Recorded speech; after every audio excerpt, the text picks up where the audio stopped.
Hello everyone, good day. I am El Martino Silias, students of BSE Agronomy. In this subject, I am the reporter of Chapter 4, Industrial Revolution in the 17th century, in the subject of science, technology, and society.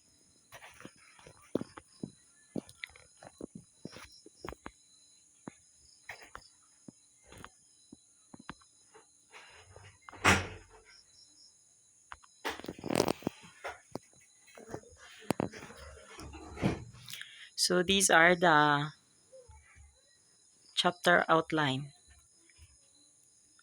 A presentation of humans adapting to the continuous changes brought about by science and technology. So, for the chapter outline, the Age of Enlightenment, 18th century, Copernican Revolution, Darwinian Revolution, Freudian Revolution, Information Age, Mesoamerican period, 1200 BC to 3rd century AD, Middle East, 17th century, and the last one is African Revolution. The Age of Enlightenment, 18th century. The ideas of enlightenment, which is emphasize science and reason over faith and superstition, strongly influenced the American colonies in the 18th century. The Enlightenment, also known as the Age of Reason, was an intellectual and cultural movement in the 18th century that emphasized reason over superstition and science over blind faith.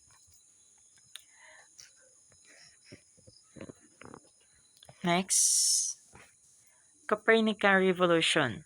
Copernican Revolution shift in the field of astronomy from a geometric understanding of the universe centered around the Earth to a heliocentric understanding centered around the Sun, as articulated by the Polish astronomer Nicolaus Copernicus in the 16th century.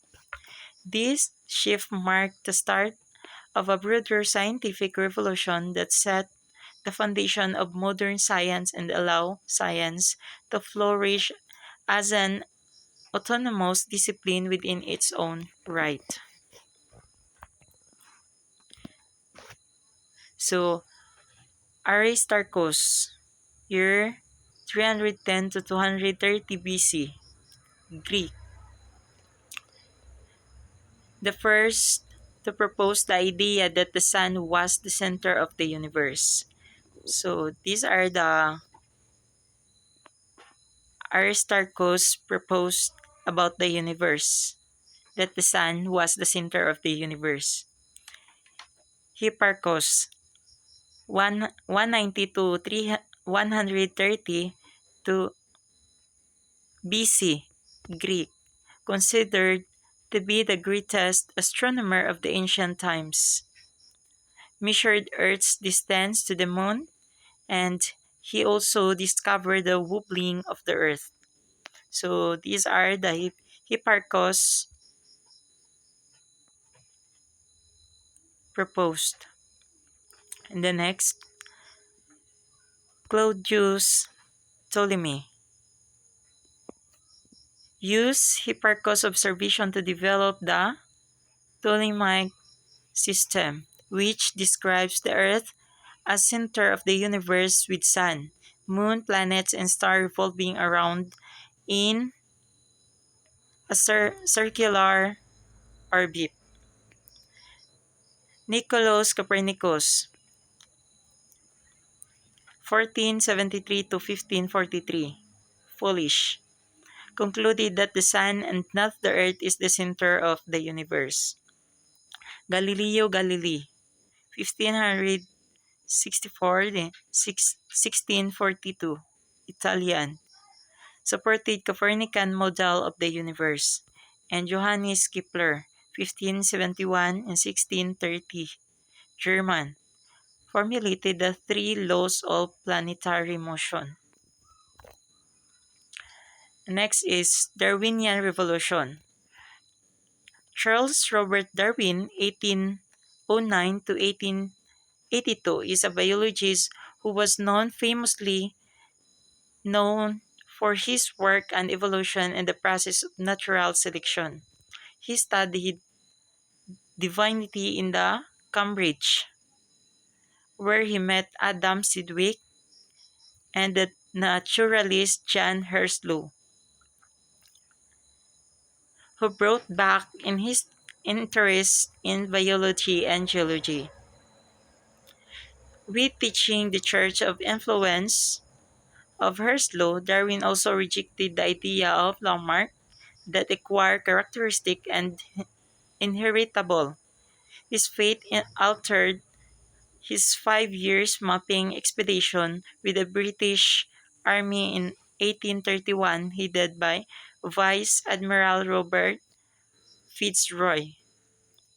In 1805 to 1865 at the ship named HMS Beagle. So these are the time of Charles Darwin.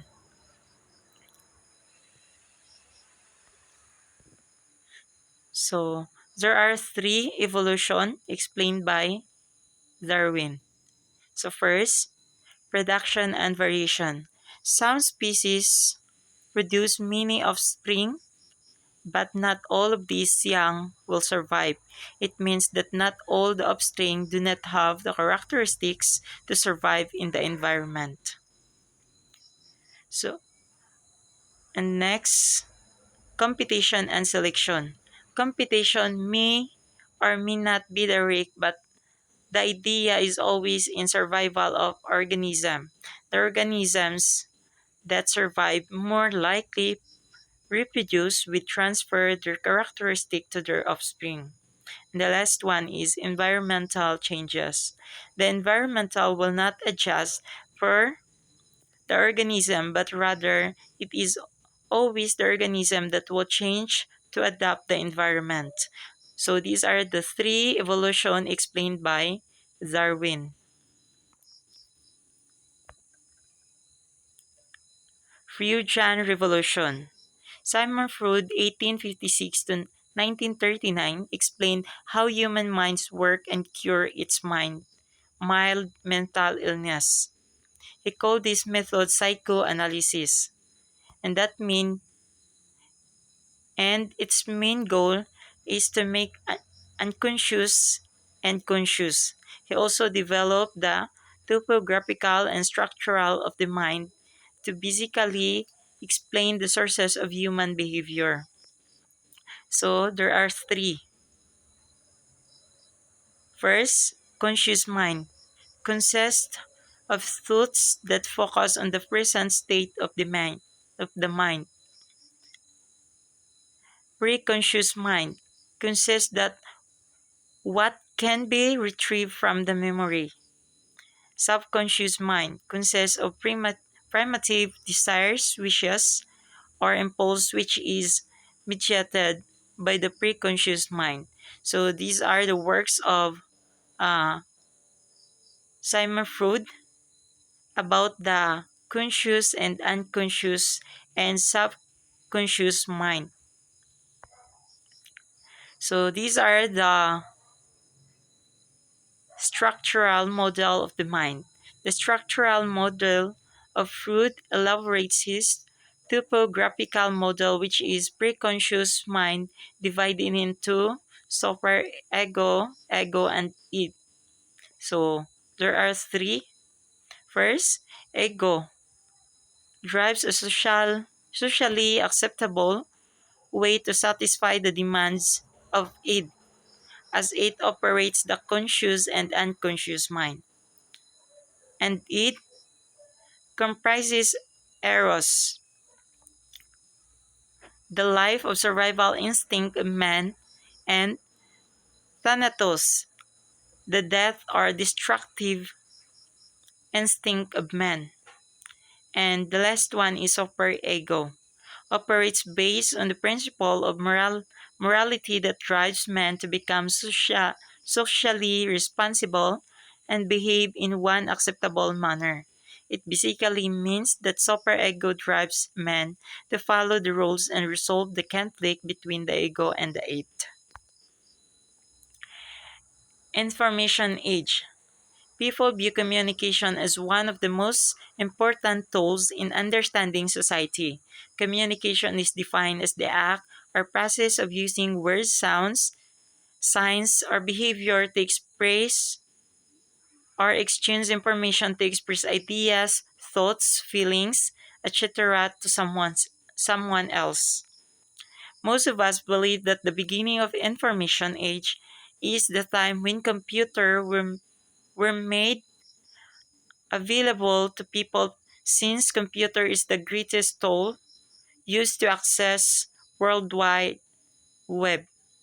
Information age, according to Albert and Pop 1997, in their paper entitled The Information Age, an anthology on its impact that consequences, is divided into three modern information revolution. First, second, and third modern information revolution. So these are the most important events during the modern information revolution. First, modern information revolution, mid 19th century.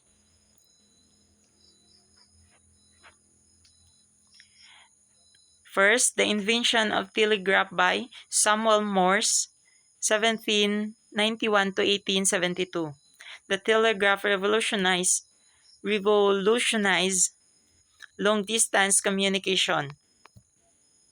It worked by transmitting electrical signals over a wire led between stations.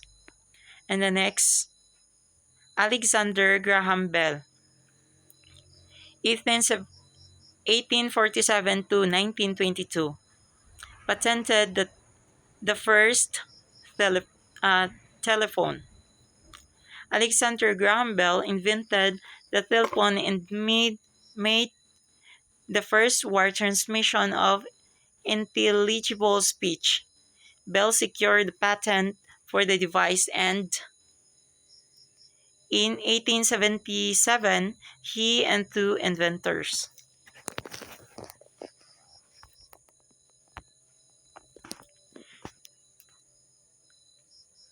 Guglielmo Marconi, 1974 to 1937, proved that the feasibility of radio communication. Italian inventor and engineer Guglielmo Marconi is developed or demonstrated and marketed the first successful long-distance wireless telegraph in 1901, broadcast the first transatlantic radio signal. So Marconi is also the one uh, invented the wireless telegraph that used in times of uh, Titanic.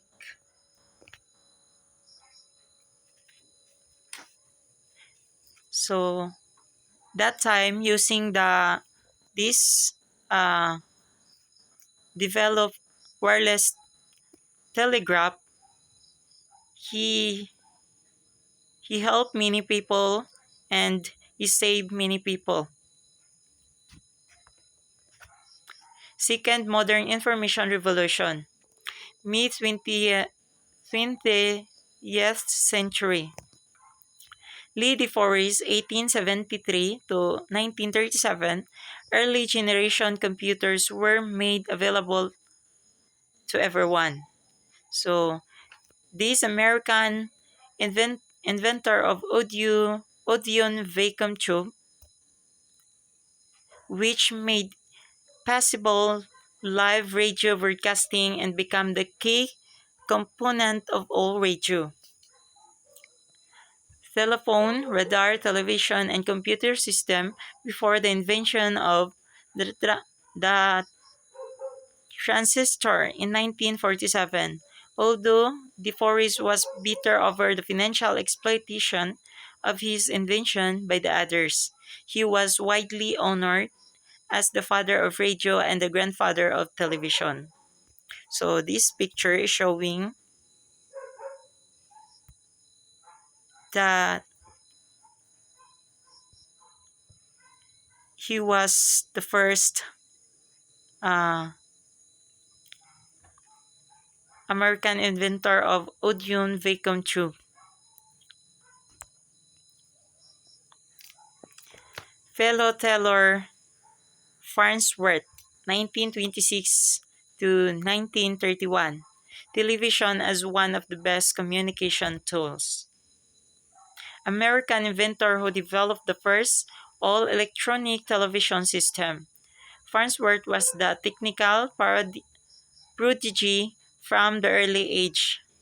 An avid reader of science magazine as teenager, he became interested in the problem of television and was convinced that the mechanical system that used, for example, a spinning desk would be too slow to scan and assemble images many times as he can.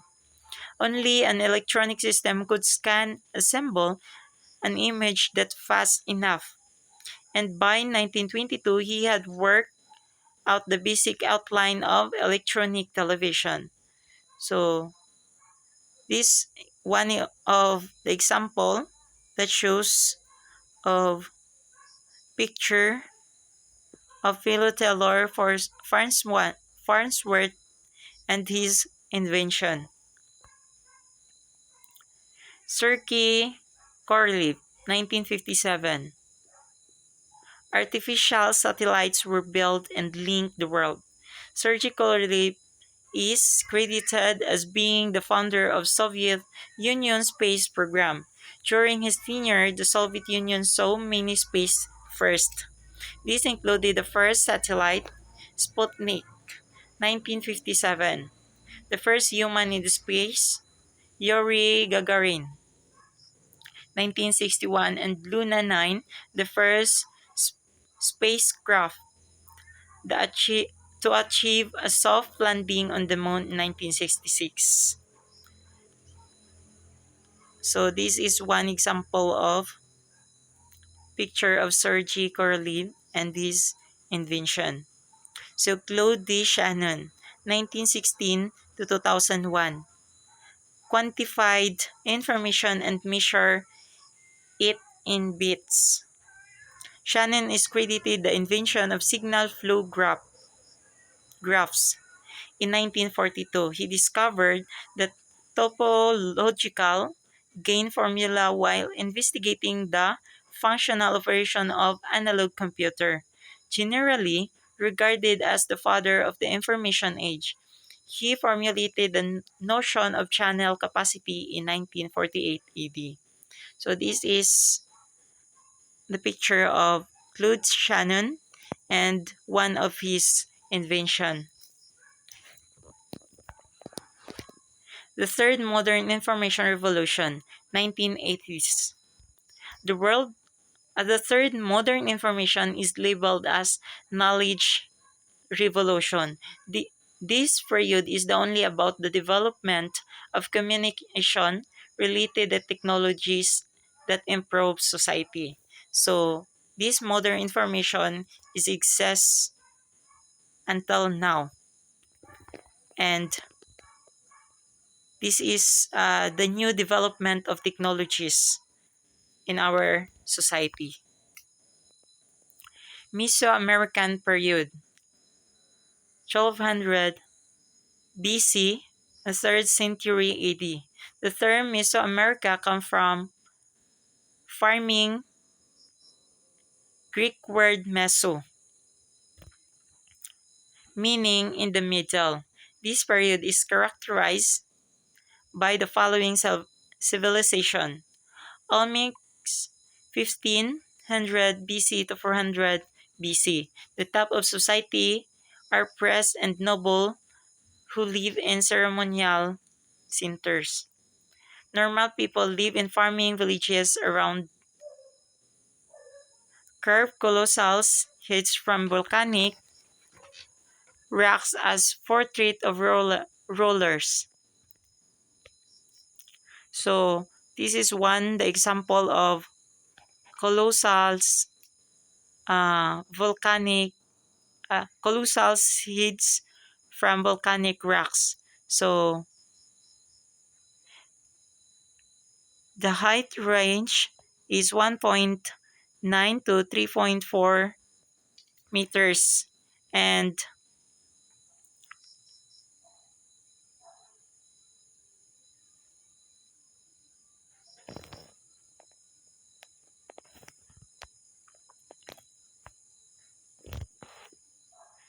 invented calendar and carved hieroglyphic writing into stone. The mother culture of Mesoamerica. So this is the picture of uh, invented calendar. Mayans 300 BC to 900 AD. Developed methods of farming such as shifting agriculture and raised beet farming. So organized into city-state without political unity but bounded economically. Develop numbering system including place, value, and concept of zero. Develop hieroglyphic from writing what that were used to recording astronomically observation. Develop a solar calendar with 360 days. Aztecs 12th to 15th century. Build chinampas or floating garden to plant crops. Build empire which has a ruler with his council consisting nobles, priests, and military leader. Develop a calendar with 365 days and ritual calendar with 260 days. Believe that the illness is a punishment from gods, but still uses herbs and medicine for treatment. So Middle East, 17th century. Middle is a term to describe the geographic location that extended from Egypt to Afghanistan where Islam arose. Islam, however, is the religion of right action, rules and laws that begin in 7th century and follows the teaching of Muhammad, who was believed by Muslim and as the messenger of God. Islam is also an Arabic word meaning submission to God. Islamic rules symbolize the five obligatory acts or the five pillars of Islam. Witness, Shahada, worship, Salat, fasting is Sawn, tithing is Zakat, and the last one is pilgrimage is Hajj. If the Roman Catholic Church has the Bible, Islam is on the other hand also has its holy book called Quran or Quran. Contribution of to geography. Salat prayers requires knowledge in geography to know the direction of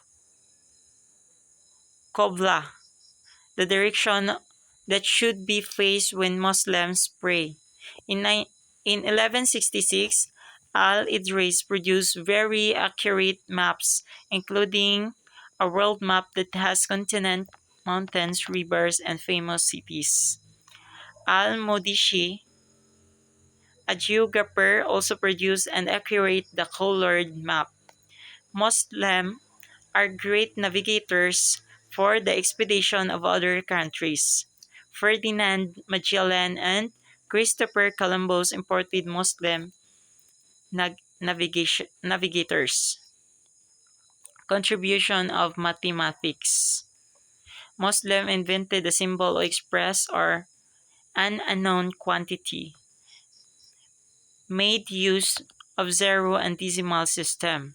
Muhammad Musa al-Khwarizmi, early 9th century, one of the first directors of the House of Wisdom and introduced algebra in solving equation. Medical contribution. Arabs made use of human cadaver to study and understanding its anatomy and physiology. Wrote an encyclopedia of medical knowledge. This work was translated into Latin and was used as a textbook in Europe up to 17th century. Abu Bakr Muhammad, 854 to 925 CE, spearheaded the construction of the first Islamic Bimaristan hospital. And the last one is African Revolution. Africans, like other Eastern civilizations, are pioneers of some advancement in science and technology. They work independently without any influence of European science. Some remarkable works of Africans were in the field of mathematics, metallurgy, architecture and engineering, astronomy, medicine, and navigation. African made use of the first method of counting. Modern concept of mathematics that is globally accepted and used today in high school was the first developed in Africa. Use advanced techniques for the furnace that made it fuel efficient which was 200 to 400 degrees Celsius hotter compared to 1600 degrees Celsius furnace used by Romans. Created the building of some Zimbabwe and the 11 interconnected rock churches of Lalibela and Ethiopia, which are considered as wonders of the world. Pioneered some medical practices like installation of false teeth, filling of dental cavities, broken bone shaping, bone traction, vaccination, brain surgery, skin crafting, and autopsy. Made use of plants like the bark of Salix capensis as source of aspirin, Calpictate for treating diarrhea and Rauwolfia, vomitoria and source of reserpine for hypertension and snake bite. Build boats and sizes with the largest that can carry a load of 80 tons. So these are my report about chapter 4, and thank you very much and God bless.